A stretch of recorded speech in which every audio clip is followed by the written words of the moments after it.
Mukta foundation यांच्या संयुक्त विद्यमाने आज या ठिकाणी महात्मा ज्योतिबा फुले यांचा स्मृती दिन हा शिक्षक दिन म्हणून इथं संपन्न होत आहे। आणि या शिक्षक दिनाच्या समारंभाच्या निमित्तानं आज काही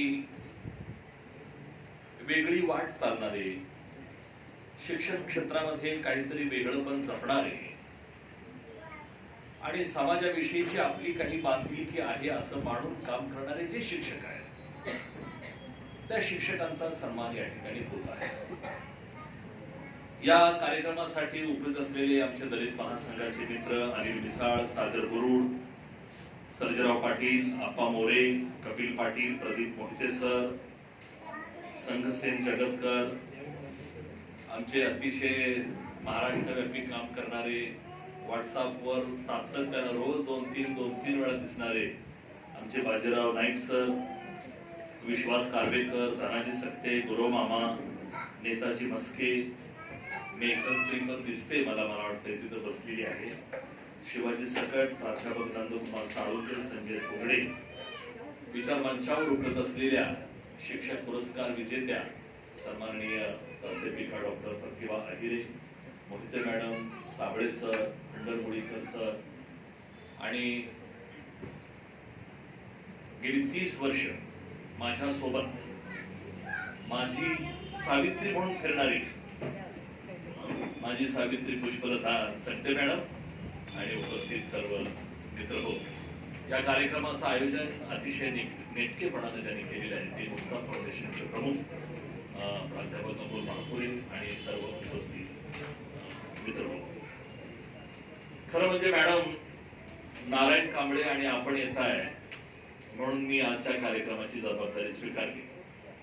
मला इतकं मी बिझी आहे आणि मला म्हणजे फोन करायचे बरेच, आम्हीच सांगत असतो फोनशी जास्त चाळेल करू नका, फोन जास्त वापरू नका, पण गेली 8-10 दिवस झालं मी फोन शिवाय दुसरं काहीच बघत नाही। मी एका छोट्याशा निवडणुकीला उभा आहे आणि ते माझं जे पद आहे ते देश पातळीवरचं पद आहे। 5000 मतदार आहेत, कन्याकुमारी पासून ते जम्मू पर्यंत, कच्छ पासून ते आसाम पर्यंत, मेघालय, पांडेचेरी, अंदमान निकोबार सगळीकडे मतदार आहे। भेटणं शक्य नाही, पत्ते व्यवस्थित नाहीत आणि जे काय फोन आहेत ते पण व्यवस्थित नाही। सुमारे 3000 फोन आम्हाला सापडले। रोज 100-200 जणांना फोन केला तरी सुद्धा प्रचार संपत नाही। पण एक अनुभव, लोकांशी मैत्री करायला मला आवडत असतं आणि काहीतरी जसं तुमची धडपड आहे काहीतरी करायला पाहिजे म्हणून आज तुमचा पुरस्कार देण्यात आला। मला सुद्धा वाटतंय की मी सुद्धा काहीतरी करायला पाहिजे, मग मला पुरस्कार नाही मिळाला तरी चालेल पण काहीतरी करायला पाहिजे या जाणीवेतून मी हे काम करत असतोय। खरं म्हणजे मी अनेकांना ओळखतोय, अनेक शिक्षकांना ओळखतोय, अगदी प्रतिभा अहिरेंच्या पासून तो आमचा नामदेव जो आहे का गेला नामदेव आहे का, नामदेव पर्यंत मी सगळ्यांना ओळखतो। हा नामदेव शिपाई म्हणून काम करतो, शिपाई, पण तो शिपाई असताना सुद्धा MA झालेला होता आणि DED पण झालेला होता आणि शिपाई असताना सुद्धा तो शिपाई वाटत नव्हता,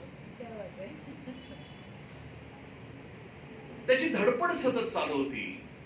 आणि मी एकदा सहज विचारलं आम्हाला, अरे तू दिसत नाही नामदेव, म्हणजे तो शिक्षक झाला, म्हणजे मला काहीतरी वेगळं करायचं आहे, जगायचं आहे, कोणाला तरी जगवायचं आहे, कोणाला तरी वाढवायचं आहे, कोणाला तरी माणूस म्हणून घडवायचा आहे, हा ध्यास घेऊन काम करणारी तुम्ही मंडळी आहात।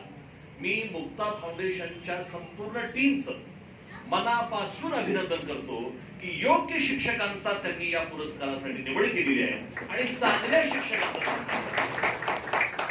बऱ्याच वेळेला पुरस्कार देताना चुका होतात, नको त्या माणसाला पुरस्कार दिला जातो आणि नंतर मग लोक म्हणतात की याला कशाला पुरस्कार दिला, आणि ज्याला दिला त्याला पण वाटतं झक मारला ह्याला पुरस्कार दिला। अशाही घटना खूप घडतात। मी फार लांबच्या किंवा खूप गोष्टी सांगायला पाहिजे अशातला भाग नाही.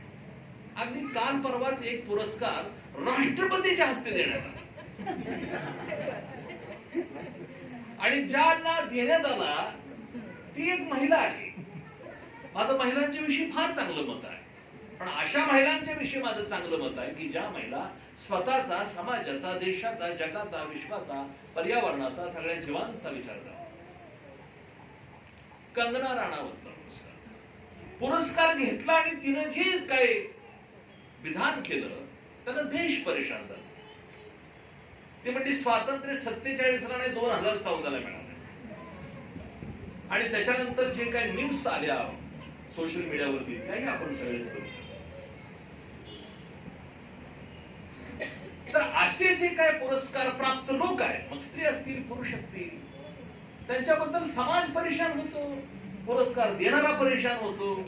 कुठून बुद्धी झाली आणि हा पुरस्कार? पद्मश्री पुरस्कार म्हणजे चेष्टेचा विषय नाही. फार मोठ्या मोठ्या लोकांना पद्मश्री पुरस्कार मिळत असतो. त्यामध्ये या मंडळींना काही विशेषतः नट्यांनाच मिळत असतो. हा पुरस्कार कसा मिळतो ते शोधायला पाहिजे. आपण शिक्षकांनी तिकडेही शोध घेतला तर बरं होईल. पण मला अतिशय समाधान वाटतं या गोष्टीचं की या मुक्ता फाउंडेशननं, या समतावादी सांस्कृतिक चळवळीच्या वतीनं कंगना राणावत सारख्यांची बोलती बंद केली पाहिजे अशा पद्धतीच्या लोकांची निवड करून पुरस्कार दिले. समाजाविषयी, देशाविषयी, स्वातंत्र्याविषयी, समतेविषयी, मूल्यांविषयी बांधिलकी मानणाऱ्या लोकांचा इथं पुरस्कार केलेला आहे. आणि मी बऱ्याच जणांना ओळखतो. मित्र हो, आपल्या सगळ्यांचं मी मनापासून अभिनंदन करतो.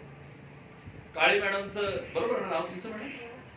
त्यांचं मनोगत ऐकताना मला क्षणभर वाटलं त्या थांबल्या तर बरं, नाही तर रडतायत की काय कोणाच ठाऊक असं मला वाटलं. त्यांनी अगदी म्हणजे त्या स्टुडंट असल्यापासूनच त्यांना सगळं आठवायला लागलं. आमच्या कराडे मॅडम आहेत, त्यांनीही त्यांचं काही बहीण भावंडातून हा त्या इथं कशापर्यंत आल्या ते त्यांनी सांगितलं. आमचे मोहिते सरांनीही आपलं मनोगत व्यक्त केलं, अनेकांनी आपली मनोगत व्यक्त केली. त्यांच्या जगण्यामध्ये एक संघर्ष दिसतोय. प्रत्येकाच्या जगण्यात एक संघर्ष आहे. आणि हा तुम्ही जो संघर्ष करताय, एक तुम्हा स्वतःला उभं करण्यासाठी आणि त्यानंतर समाजातलं कोणाला तरी उभं करण्यासाठी तुम्ही जो संघर्ष करताय, त्या संघर्षाचा सन्मान म्हणजे हा आजचा पुरस्कार आहे. आणि म्हणून मी तुम्हा सगळ्यांचं मनापासून अभिनंदन करतो. काही लोकांना वाटत असेल की हा कसला पुरस्कार आहे? गणूजी शिवजी पुरस्कार, फातिमा शेख पुरस्कार. हे गणूजी शिवजी काय आहे असं काही लोकांना वाटत असेल. पण खास इथं असलेल्या लोकांसाठी मी सांगेन की मित्र हो, महात्मा ज्योतिबा फुलेंनी जी पहिली शाळा सुरू केली, त्या शाळेमध्ये सुरुवातीला 8 मुली होत्या. 8 या आकड्याबद्दल आपल्या भारतामध्ये, महाराष्ट्रात चांगलं मत नाही. 8 म्हणजे नाट असं लोकांचं मत आहे. पण महात्मा ज्योतिबा फुलेंनी 8 मुलींना बरोबर घेऊन सुरुवात केली आणि दाखवून दिलं तमाम भारतीय माणसांना 8 म्हणजे निर्माण होतात 1760. माझ्या जवळ फक्त नाहीत 8, यातून निर्माण होणार आहेत 1760. या ज्या 8 मुली आहेत, त्या 8 मुलींच्या मध्ये मुक्ता नावाची एक मातंग समाजातील मुलगी. या 8 मुली ज्या आहेत, या मुली शाळा तर सुरू केली होती पुण्यामध्ये. पुणे म्हणजे धर्मांध लोकांचं पीठ आहे. ते धर्मपीठ मी मानत नाही. विकृत मनोवृत्तीच्या, विषमतेचं, असमानतेचं समर्थन करणाऱ्या लोकांचं विचारपीठ. आणि त्या पुण्यामध्ये त्यांनी एक नवी सत्यशोधक चळवळ सुरू केली आणि त्याही आधी त्यांनी शाळा सुरू केली मुलींची. तर या मुलींना शाळेत घालण्यासाठी पालक तयार होत नसायचे. ब्राह्मणी धर्म मार्तंडांनी जाहीर केलं होतं, जो शाळेत जाईल त्यांना आम्ही सोडणार नाही वगैरे वगैरे, कारण त्यांच्यामुळे धर्म बुडणार आहे. अशा सगळ्या अवस्थेत महात्मा ज्योतिबा फुलेंच्या व्यक्तिमत्वावर, विचारावर, कर्तृत्वावर विश्वास ठेवून ज्या 8 मुली आणि त्यांचे पालक तयार झाले, त्यांचं कौतुक व्हायला पाहिजे. या 8 मुलींना शाळेत जाताना या मुलींना त्यांचे बाप पोत्यात घालत होते घरामध्ये. या मुलींना पोत्यात घालायचे. ते पोत बाप पाठकुळीवर घेणार, पाठीवर घेणार आणि घरातून शाळेपर्यंत जाणार. शाळेत गेल्यानंतर ते पोत सोडायचं, त्यातनं पोरी बाहेर यायच्या. तिथं दिवसभर पोरी शिकायच्या. शाळा सुटायच्या वेळेला पुन्हा एकदा त्या मुलींचा बाप शाळेत जायचा. पुन्हा तिथं शाळेत त्या पोरींना पोत्यात घालायचं आणि पुन्हा पाठीवर पोत घेऊन बाप घरी यायचा. मित्रहो, ज्या 8 मुली पोत्यात बसल्या आणि जे 8 बाप पोत्यात घालून त्या पोरींना शाळेत घेऊन गेले, त्या मुलींसाठी आणि बापासाठी एक वेळ टाळी फार नाहीये. आज तुम्ही सगळे मंचावर आहात, आज तुम्ही सगळे सन्मानित झालेला आहात, पण लक्षात ठेवा, सुरुवात करणाऱ्या ज्या 8 मुली आहेत त्यांचा पहिला प्रवास एसटीतून नव्हे, रेल्वेतून नव्हे, पोत्यातून झालेला आहे. आपल्याही लक्षात राहिलं पाहिजे. बऱ्याच महिलांना वडाच्या साठी धडपडणारी सावित्री सगळ्यांना दिसते, पण मुलींच्या शिक्षणासाठी शेण अंगावर झेलणारी ज्योतिबाची सावित्री मात्र आपल्याला दिसत नाही. तिचं स्मरण आपल्याला होत नाही. खरं तर यांचं स्मरण करण्याचा आजचा दिवस आहे. महाराष्ट्रामध्ये, देशामध्ये 5 सप्टेंबर हा शिक्षक दिन होत असतो. 5 सप्टेंबर. मी कधी काळी त्या शिक्षक दिनाच्या कार्यक्रमात सहभागी व्हायचो. पण बाबासाहेब जो वाचतो त्याला एक वेळ नक्कीच लागतं आणि ते म्हणजे वाचनाचा वेळ. आम्हालाही वाचण्याचा अभ्यास करायचं वेळ लागलं आणि आमच्या लक्षात आलं की राधाकृष्णन, डॉक्टर राधाकृष्णन यांच्या नावानं शिक्षक दिन जो होत आहे तो सरकारी आहे असं आम्ही जाहीर करतो. तो सरकारी आहे. खरा शिक्षक दिन जर कोणाच्या नावानं व्हायला पाहिजे तर तो महात्मा ज्योतिबा फुलेंच्या नावानं व्हायला पाहिजे. कारण राधाकृष्णन जन्माण्याच्या आधी 40 वर्षापूर्वी ज्योतिबा फुलेंनी शाळा सुरू केली. ज्योतिबा फुलेंनी शाळा सुरू केली अस्पृश्यासाठी, मुलींसाठी. त्याच्यानंतर 40 वर्षानंतर राधाकृष्णन यांचा जन्म झालेला आहे. राधाकृष्णनच्या जन्मासाठी, जन्माच्या निमित्तानं जे पुरस्कार देत आहेत त्याबद्दल मला काय म्हणायचं नाही, पण आमची जबाबदारी वेगळी आहे. आणि म्हणून मॅडम आपल्याला मी सांगेन की 2003 पासून दलित महासंघाच्या माध्यमातून आम्ही जाहीर केलं की 27-28 नोव्हेंबर हा महात्मा ज्योतिबा फुलेंचा स्मृती दिन, हाच खरा शिक्षक दिन आहे म्हणून आम्ही 2003 ला जाहीर केलं. आणि याच शाहू स्मारक मध्ये पहिला पुरस्कार आम्ही श्रीमंत कोकाटेच्या त्यांना बरोबर घेऊन आम्ही तो पुरस्काराचं वितरण केलं. 2003 ते आज 2001 जवळपास 18 वर्ष झालं हा पुरस्कार सुरू आहे. आणि ह्या पुरस्काराचं वितरण सध्या समतावादी सांस्कृतिक चळवळीचे राज्याचे सचिव आणि मुक्ता फाउंडेशनचे प्राध्यापक अमोल महापुरे यांच्या पुढाकारानं हा पुरस्कार कोल्हापुरात चालू. आम्ही हे जाणीवपूर्वक करतोय. ही आमची बांधिलकी आहे. लोकांना कळालं पाहिजे की खरी माणसं कोण आहे. म्हणजे चेहऱ्याला मेकअप लावून पडद्यावरती नाटक करणारे लोक आणि प्रत्यक्ष ज्या शाळेमध्ये कुठल्याही प्रकारची सुविधा नाही अशा शाळेमध्ये शिकवणारा शिक्षक जो खरा नायक तो आहे, त्याचा सन्मान पाहिजे. खऱ्या नायिका तुम्ही आहात, तुमचा सन्मान व्हायला पाहिजे. म्हणून आपण हा पुरस्कार इथं आयोजित केलेला आहे. महात्मा ज्योतिबा फुले हे किती मोठं नाव आहे. मी काय फार भाषण करणार नाहीये, पण या माणसाच्या कामाबद्दल जर मी सांगायचं झालं तर मी एवढंच म्हणेन की शाहू महाराज किती मोठे आहेत. त्यांच्या नावाला विद्यापीठ आहे. मायावतीने विद्यापीठ काढले. शाहू महाराज म्हणत होते की महात्मा ज्योतिबा फुले म्हणजे महाराष्ट्राच्या नव्हे या देशाची मार्टिन लुथर किंग आहे. सयाजीराव गायकवाड महाराज म्हणले होते ज्योतिबा फुले म्हणजे भारताचे वॉशिंग्टन आहे. किती मोठं काम केलं. आणि ते फक्त नुसते शिक्षक समाजसेवक नव्हते, ते उद्योगपती सुद्धा होते. पुण्याला तुम्ही जर गेलाच असाल तर पुण्याला जाताना जो जुना बोगदा आहे घाट चढून कात्रजचा बोगदावरती तो ज्योतिबा फुलेंनी बांधलेला आहे. त्यांची कंपनी होती. पुण्याच्या तिथं जे आता नांदेड सिटी आहे, अतिशय सुंदर सिटी आहे. मी तिथं पुन्हा जातो कारण माझी मुलगी आणि जावई तिथं राहतो. तर त्या नांदेड सिटीला लागून जे खडकवासला धरण आहे, धरण ज्योतिबाने बांधलेलं आहे. आणि कितीतरी पूल बांधलेले आहेत. ते कॉन्ट्रॅक्टर होते, उद्योगपती होते, परंतु जे पैसे मिळत होते ते पैसे ते लोकांच्या सामाजिक कामासाठी वाटत होते.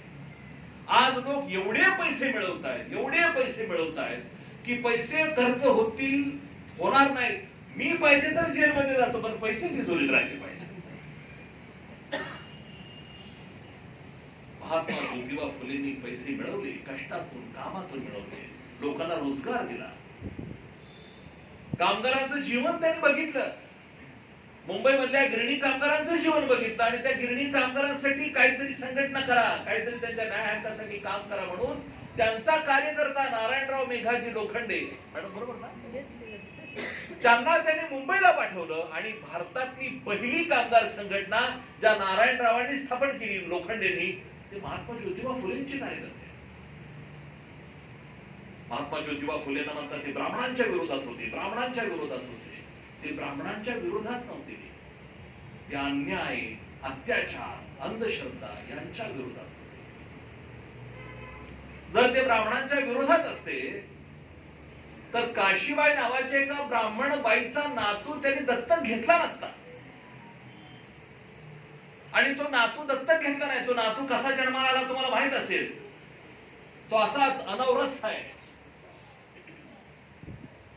त्याला त्यांनी सांभाळलं. ज्योतिबा फुलेंनी त्या काळामध्ये अशी व्यवस्था केली होती की जी बाई काही कारणामुळे जर का काय बोलायचं दिवस तिला जर गेले तर तिनं आपली डिलिव्हरी करायची आणि ते बाळ ज्योतिबाच्या तिथं आणून ठेवायचं. अशा काही फार घटना घडत नव्हत्या पण काही घटना घडत होत्या. आणि ज्या घडत होत्या त्या सगळ्या अशा उच्चवर्णीयामध्येच घडत होत्या.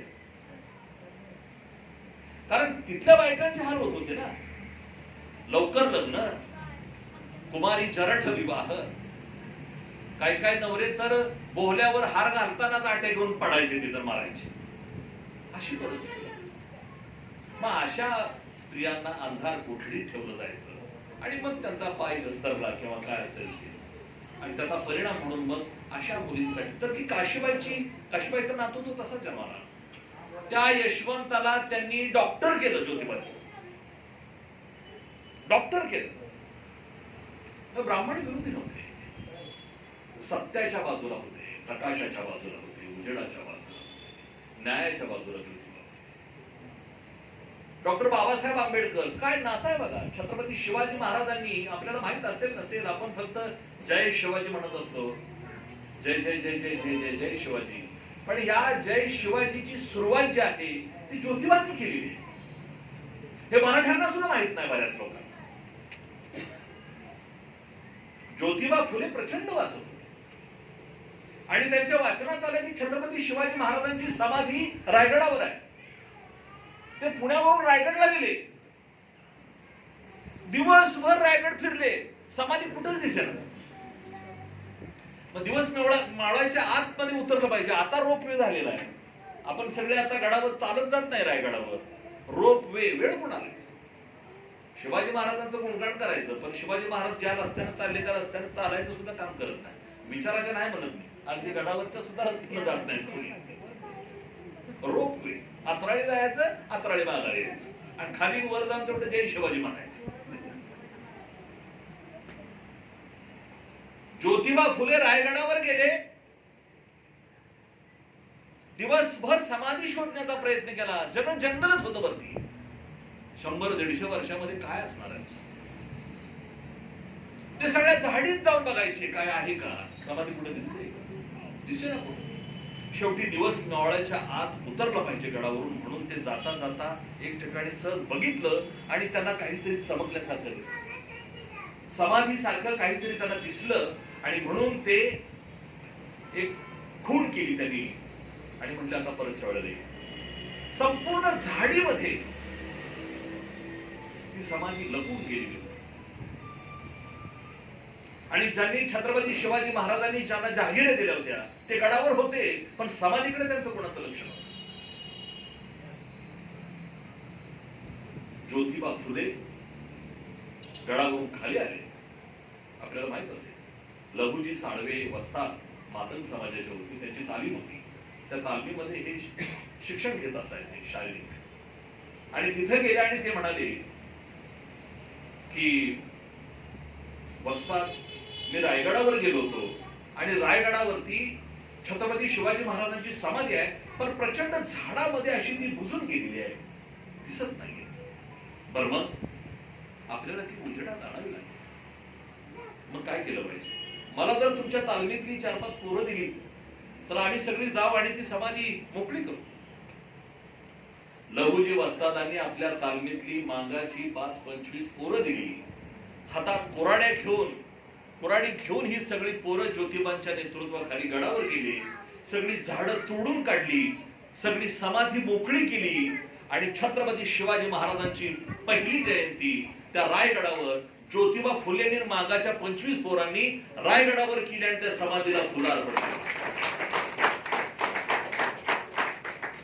हे काम शिवाजी महाराजांच्या संदर्भामध्ये ज्योतिबांनी केले. फक्त एवढंच नाही, छत्रपती शिवाजी महाराजांचा पहिला पोवाडा ज्योतिबा फुलेंनी लिहिलेला आहे. ते खरे शिवशाहीर आहे. एखाद्याला 99 वर्ष 100 वर्ष आयुष्य मिळवलं तो माणूस शिवशाहीर असतोच असं नाही. खरा शिवशाहीर ज्योतिबा आहे. पण ज्योतिबांना अजून महाराष्ट्र भूषण नाही. आणि म्हणून आम्ही हे आमचं खरेपण सिद्ध करण्यासाठी असे कार्यक्रम करत असतो. तर ज्योतिबा फुलेंचा हा वारसा आहे. ज्योतिबा फुलेंच्या बद्दल डॉक्टर बाबासाहेब आंबेडकरांचं किती महत्व आहे.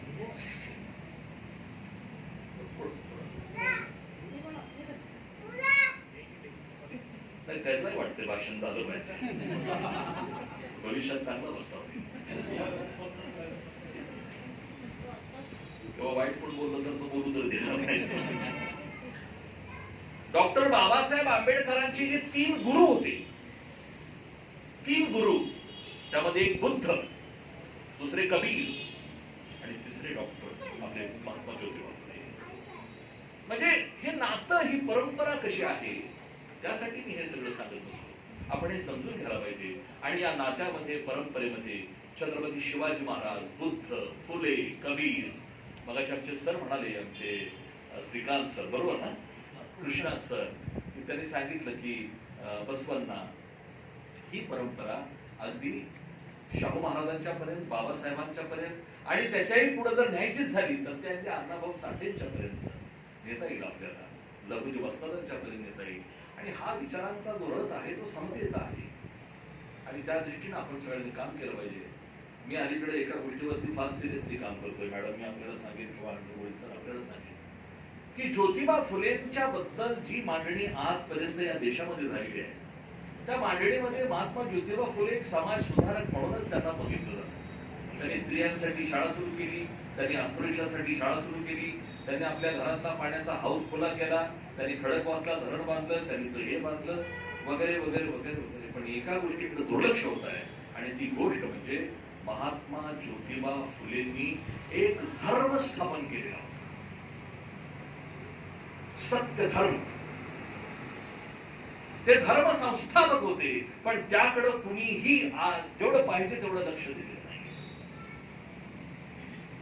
माझ्या तर मनानं मला असं वाटतंय की या भारताच्या परंपरेमध्ये जेवढं महत्व बुद्धाला आहे, जेवढं महत्व महावीरांना आहे, जेवढं महत्व गुरु नानकांना आहे, जेवढं महत्व बसवेश्वरांना आहे, तेवढंच महत्व ज्योतिबा फुलेंना सुद्धा मिळायला पाहिजे. कारण तेही या देशातले एक धर्म संस्थापक आहे. त्यांना दिसत होतं हे सगळं जे धर्माचं चालू आहे या देशामध्ये, त्यामध्ये सत्य कुठंच नाही, असत्य आहे, अज्ञान आहे, अनिष्ट आहे. अंधश्रद्धा आहे. आणि म्हणून या अज्ञानातून जर बाहेर पडायचं असेल तर सत्य समोर आलं पाहिजे. आणि महात्मा ज्योतिबा फुलेंनी जो मार्ग दिलाय तो सत्याचा मार्ग आहे. सत्य म्हणजे काय? सत्य म्हणजे सायन्स, विज्ञान.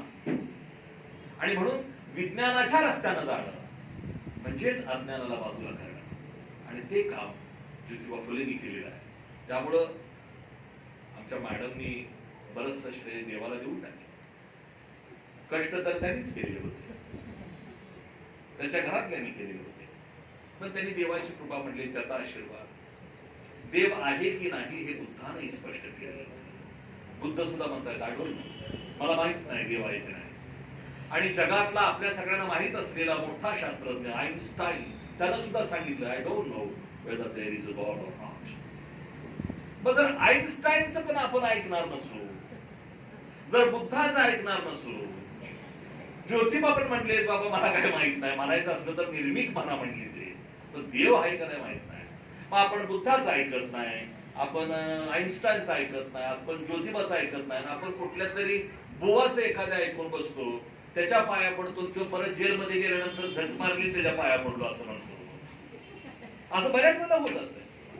आपल्याकडे आज सोशल मीडियावरती असे अनेक फोटो आहेत की ज्यांच्या पाया पडणाऱ्यामध्ये पंतप्रधान आहेत, गृहमंत्री आहेत, संरक्षण मंत्री आहेत. ते ज्यांच्या पाया पडले ते सगळे जेलमध्ये गेलेले आहेत. त्यामुळे मी तरी आता कोणाला पाया पडू देत नाही ठरवलेलं आहे. कारण पाया पडले काय सांगावं काय होत. सत्यानं जगूया. फार फार मोठं ही गोष्ट आहे. शिक्षकांच्या बद्दल मी फार विश्वास करतो. शिक्षकांचा शिक्षक खूप काही करू शकतो. शिक्षक हाच खर तर परिवर्तनाचा केंद्रबिंदू व्हायला हरकत नाही. हे सगळे शिक्षक आहेत ना मुळातले. जाता जाता फक्त एक गोष्ट सांगायची राहिली की ज्योतिबा फुलेंनी जी शाळा सुरू केली त्या शाळेमध्ये त्यांनी एकाच वेळा 6-7 शाळा पुण्यात सुरू झाल्या. मग शिक्षक कुठे शिकवायला?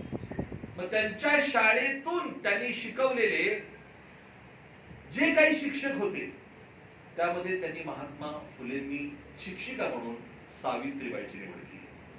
तिला घरीच शिकवली, तिला शिक्षिका केली. आणि त्यांच्या शाळेत शिकलेला जो गणूजी शिवजी नाव आहे महात्मा ज्योतिबा फुलेंच्या समग्र वाङ्मयामध्ये, शिवजी म्हणजे शिवाजीच असेल कदाचित. त्यावेळेच्या काळात टायपिंग मिस्टेक वगैरे झाला असेल. गणूजी शिवाजी किंवा शिवजी हा त्यांच्या शाळेत शिकलेला मातंग समाजातला मुलगा, त्याला त्यांनी शिक्षक केलं. आणि त्यांच्या घराशेजारची मुस्लिम समाजातील फातिमा तीही शिक्षिका म्हणून त्यांनी घेतली. म्हणजे भारतातली पहिली शिक्षिका म्हणून सावित्रीबाईंना आपण मान देतो. अल्पसंख्याक समाजातली पहिली शिक्षिका म्हणून फातिमाचं नाव देता येईल. आणि दलित समाजातला देशातला पहिला शिक्षक जर कोण असेल तर गणूजी शिवजी हा तमाम दलितातला स्पर्शातला पहिला शिक्षक आहे. आणि यांच्या नावानं पुरस्कार देऊन खरं तर याही शिक्षकांचं आपण कौतुक केलेलं आहे, सन्मान केलेला आहे. आपण सगळ्यांना अभिमान वाटला पाहिजे की आज आपल्याला एका खऱ्या खुऱ्या शिक्षकांच्या नावानं खऱ्या खुऱ्या शिक्षक दिनाच्या दिवशी तुम्ही सगळे सन्मानित झालेला. तुम्हा सगळ्यांचं मनापासून अभिनंदन करून, अमोल महापुरी आणि त्याच्या सगळ्या टीमचं मनापासून अभिनंदन करून थांबण्यापूर्वी एक अपेक्षा करतो. आणि मला जेव्हा आठवलं ते सांगतो, सुरुवातीला हा जो शिक्षक पुरस्कार आहे मॅडम, या शिक्षक पुरस्काराचं स्वरूप जिल्हास्तरीय होतं.